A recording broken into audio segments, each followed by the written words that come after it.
2 games, 2 wins over UE last weekend and over NU yesterday. The Archers currently share the top of the leaderboard with defending champion Ateneo. Record-wise, it looks like a promising start, but reality check, the first 2 opponents are not considered as serious contenders this season. Not yet anyway.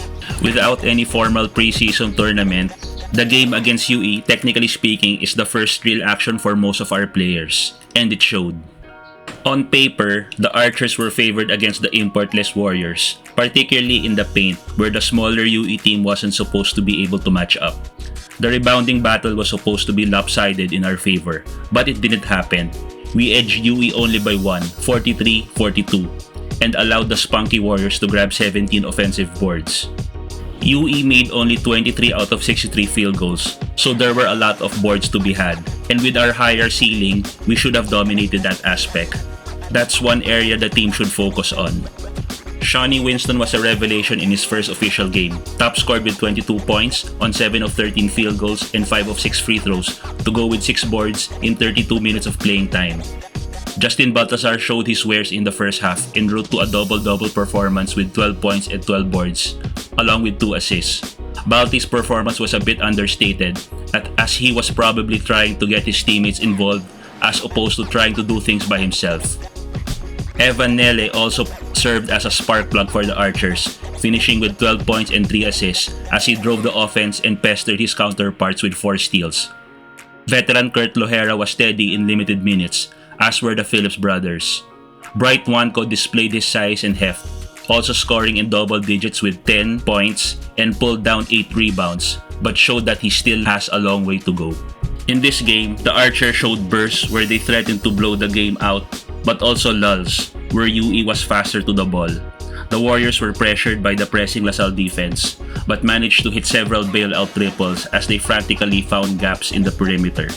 UE ended up with 10 triples. Despite the advantages that LaSalle has in talent and experience, UE still managed to keep the game close until the end. It was another nail-biting finish yesterday against NU, but this time around, it was the Archers naman yung naghahabol. Living up to their moniker, NU doggedly kept it close, not allowing the Archers to dominate any single aspect of the game. They even out-rebounded LaSalle 48-44 and limited Winston to just 2 points. Nele was also closely marked, limiting him to just 5 points on 1 of 7 shooting from the floor. Bright also struggled as he only finished with 6 rebounds and no points in just 14 minutes. His slot in the center position was taken over by Michael Phillips, who held 11 rebounds and tallied 3 points. But it was Mark Nonoy, our prize transferee from UST, who stood out the most in this game.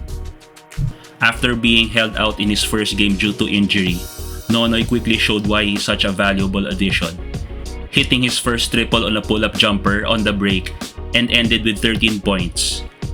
His 4 of 11 shooting showed that he was probably a bit too eager, but his energy and speed were notable.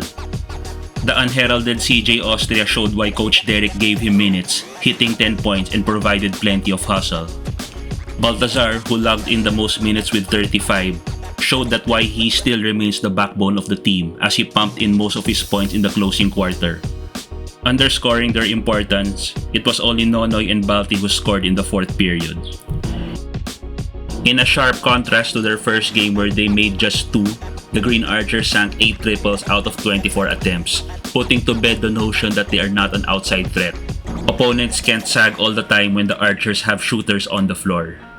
So what do we make of the Archers' first 2 games in UAAP Season 84? Well, to be honest, not much. The Archer team is very much a work in progress. They have lots of individual talent, but have not yet meshed in the short time they've been together. The 2 wins are not a good indication of how good or bad the team is. The few holdovers will not much have corporate knowledge in the system because most of the players are new as it is the coach and system. Virtual sessions do not make up for on-court familiarity. We have a fairly high ceiling height-wise but haven't been able to rule the boards yet. Nuanco is big but doesn't play his height. It appears that he's not yet in full game shape yet and occasionally gets lost in the fast-paced shuffle that our opponents have employed in the first 2 games. But we look forward to see him improve as the season progresses. The Phillips brothers are tall and eager, aggressively crashing the boards but aren't an offensive threat yet. Michael appears to have a good nose for the rebounds and isn't afraid to contest any shot in the paint. Our front line seems to have a lot of potential, so let's hope the coaching staff can bring out that potential in the coming games. You can probably say that we have big projects lined up. That's one way to put it. It's going to be a tough stretch for the Green Archers in the coming days as they will be facing FU tomorrow, Ateneo on Saturday, and UP on Tuesday. These three teams are title contenders, and how far the Green Archers will go this season will really depend on how they will perform against these teams.